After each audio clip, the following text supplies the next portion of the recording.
The conversation around capitalism is tired. A great recent example of this is the Jubilee debate featuring Patrick Bet-David and 20 anti-capitalists. All arguments made on both sides are everything everyone has already heard before. It's getting us nowhere.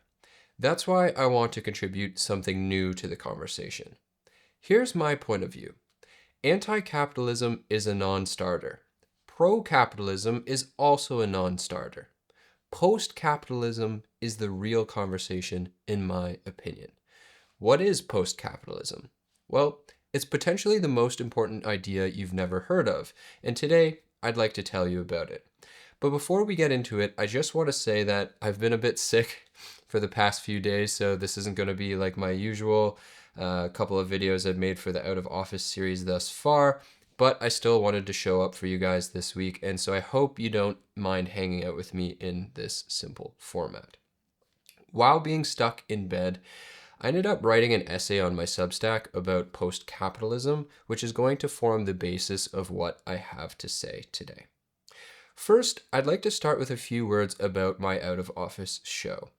I started this series with the intention of making the conversation around economics more accessible for everyone to participate in the same way my Cash College series made personal finance accessible. Not that I am an economist, nor was I a financial advisor.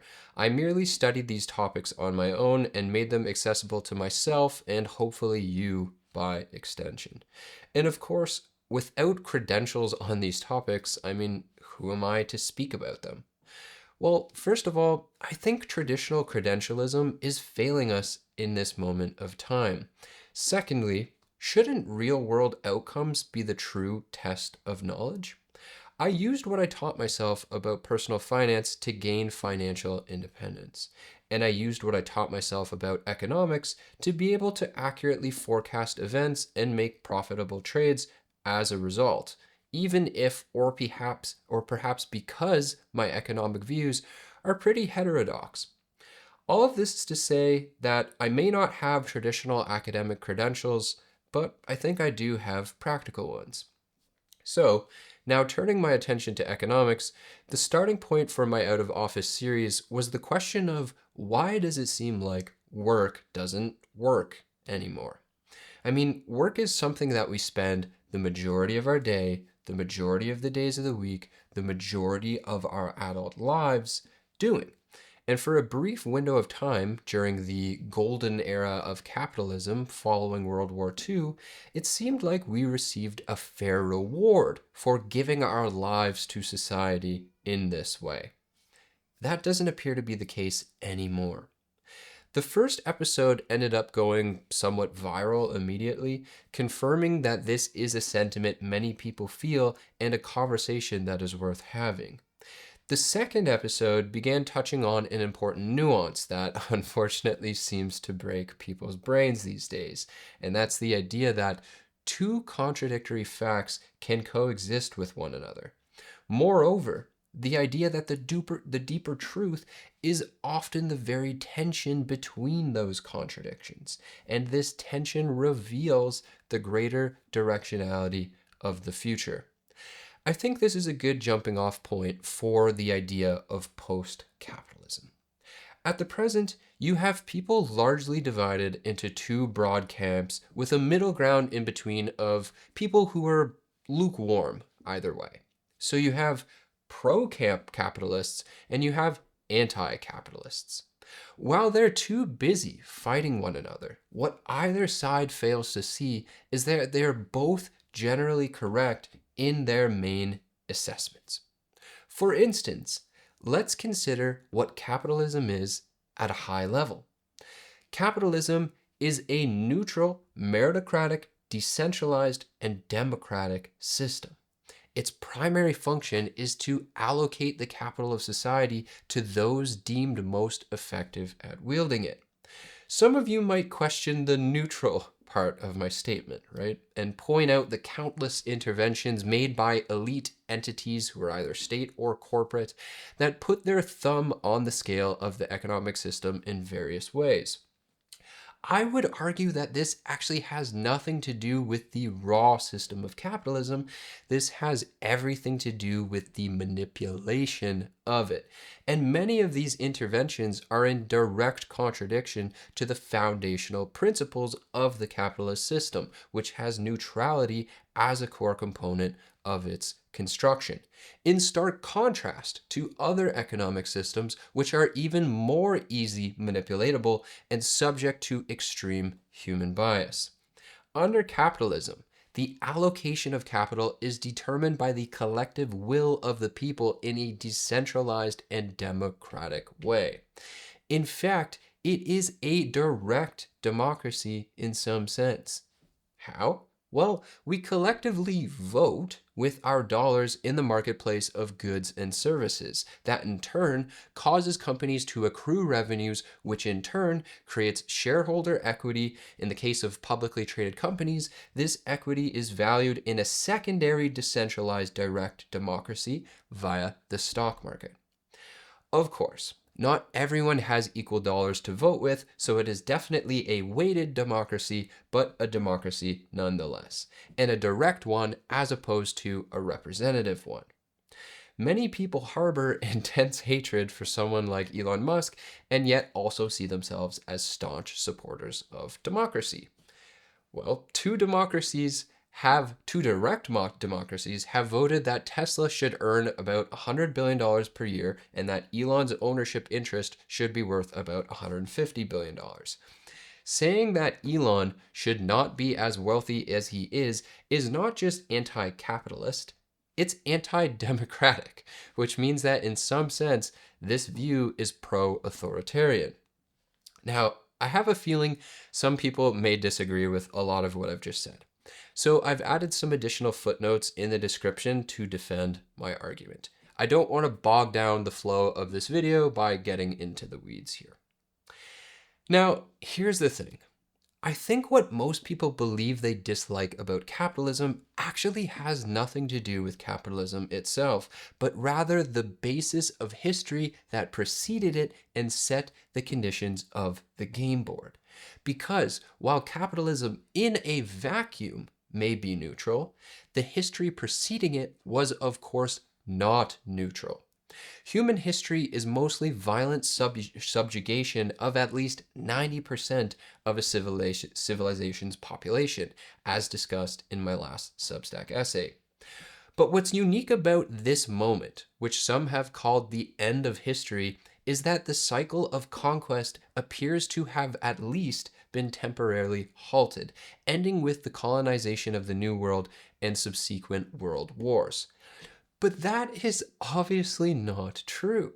It is plainly evident when we consider things through a systems theory lens, such as Immanuel Wallerstein's Peripheries of Society, where hundreds of thousands are regularly killed in proxy war outside of, but often on behalf of, the Western democratic order, and much of the production of cheap goods and services occurs here as well, all to feed the center of the system.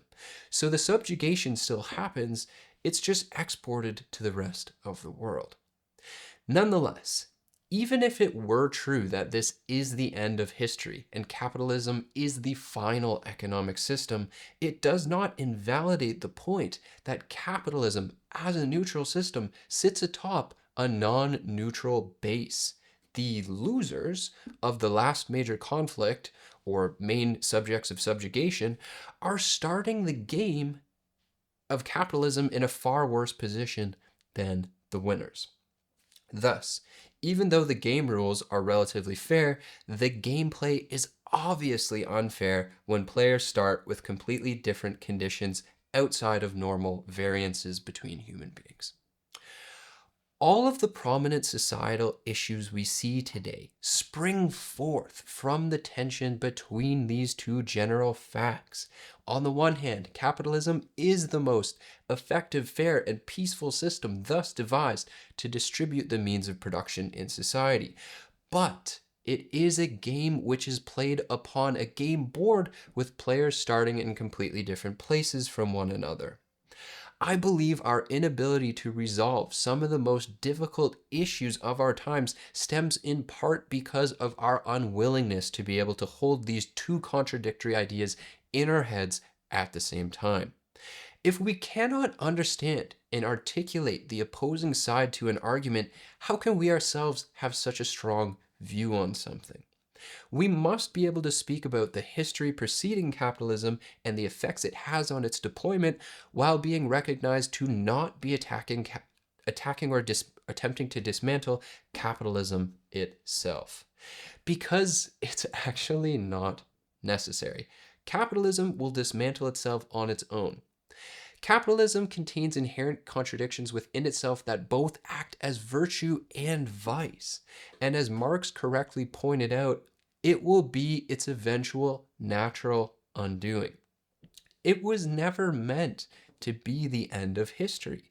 It was always meant to serve a particular moment in time in the progression of human civilization, just like reverse dominance hierarchies served us in our transition through to the Stone Age. That time has now been served. The industrial age has about run its course, and an inevitable order change will result.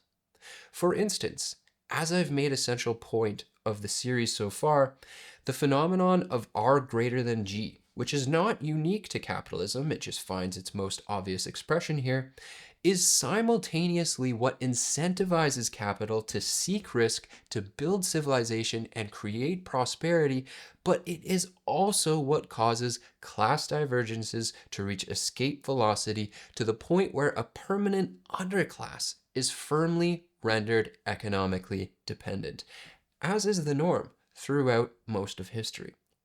The increasing desperation of this increasingly populated underclass is manifesting as the populist stage of politics we are currently passing through, a common phenomenon acting as the precursor to a major internal or external societal order change. A critical view of the situation, then, leads one to clearly see that attempts to resolve these contradictions by human intervention is incredibly difficult. The lazy approach is to say either destroy it or don't touch it. For instance, a commonly proposed solution to fix some of the runaway aspects of capitalism is to tax the rich. This is a subject which I will explore in greater depth in my next video and perhaps in future essays as well. Taxing the rich contains its own inherent contradictions. On the one hand, society must have some amount of capital be taken from profit-seeking capital that is used for tradable good production and put towards non-profit-seeking capital that is used for non-tradable good production. However, on the other hand, taxing the rich means you will be giving money to an autocratic, centrally controlled entity which is in direct opposition to the democratic, decentralized manner in which that capital was earned in the first place. So not only is it philosophically objectionable, but it also creates functional issues whereby the capital will be spent in a manner which is highly likely to be inefficient or wasteful and possibly corrupt. What most people don't know is that governments have far less audit and reporting requirements than private companies do. A famous recent example is the ArriveCan app, created by the Canadian government, whereby somehow that government spent tens of millions of dollars on an app which should have cost orders of magnitude less than that. Not only this, but they can't even explain or show how the money was spent. If this happened to a publicly traded private company, people would be likely to be criminally charged. But the government just gets to say, oopsies, sorry, and move on with no meaningful legal consequences. Fortunately, as I've said, I believe this will all resolve itself naturally. What I mean by that is, I'm quite convicted that a critical review of history proves that materialism is the driving force at the highest level. Think what you will about Marx's broader ideas, but his concept of historical materialism is brilliant in my view, And it, alongside with Hegelian dialectics, accurately depicts the development of civilization at a very abstracted out level. Put simply, what is physically possible in an environment given the geography and technology determines the material conditions of a civilization. The material conditions of a civilization then determine the economic base. The economic base determines the possible relations of production. And the competition to control the economic base inevitably results in a natural corresponding superstructure which manages the relations of production. If we recall that the economic base is the primary means of production for a particular civilization, i.e., land in the agricultural age, and the superstructure is the institutional systems created to reinforce control of the base, such as political, legal, media, propaganda, religious, and military systems, then what we find is that the competition for the base inevitably results in a meta, the most effective tactic available, being discovered for the superstructure, which then becomes the dominant tactic to control the base. War made the state and the state made war was Tilley's identification of the meta during the medieval agricultural period. And in fact, that was the meta for the entirety of the agricultural age. At the present moment, the dominant superstructure tactic is democratic capitalism because that is the meta for controlling the current base, which is industrialism. Relative peace, relatively free markets, global trade, private rights, and meritocratic incentivization structures currently produces the best outcomes for an industrial economy. So, according to this theory, if you want to change the economic system, which is part of the superstructure, well, you can't. I mean, you can, but it will create adverse outcomes and most likely cause your civilization to be swallowed or subjugated by one who did not deviate from the meta, which is always the fate of civilizations who do. The way to durably change an economic system is to change the material conditions of society, because that in turn changes the economic base, which in turn changes the superstructure. The way to change the material conditions of society is primarily through technological change. In other words, the economic system will change naturally once the economic base changes. And right on cue, it looks likely that it's about to. AI, robotics, nanotechnology, and related technologies will form the new base, and a corresponding new superstructure will form likely as a result of competing for the new meta, hopefully with as little violence as possible. Taxation on the super rich, or more accurately, techno-feudal lord corporations, will probably be a natural part of this superstructure, likely in the vein of some of the post-labor economic ideas put forward by David Shapiro.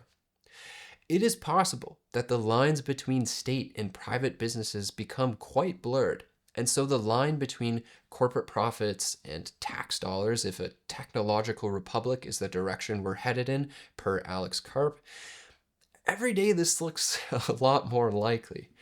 Consider the government buying a stake in Intel recently, or the Stargate project, for instance. Consider similar intuitions raised by Gerlin or Franz Neumann that capitalism in crisis tends to turn into a merging of state and economic system as one. Consider, too, the inevitable full embrace of modern monetary theory as the true way our public finances work. All of this is to say that the common rhetoric and debates around these topics is tired. Don't get me wrong, the sentiment is not. There are huge problems, and they hunger to be resolved now more than ever. But the orthodox view on these issues is just played out. Again, watch the Jubilee debate on capitalism as a perfect example.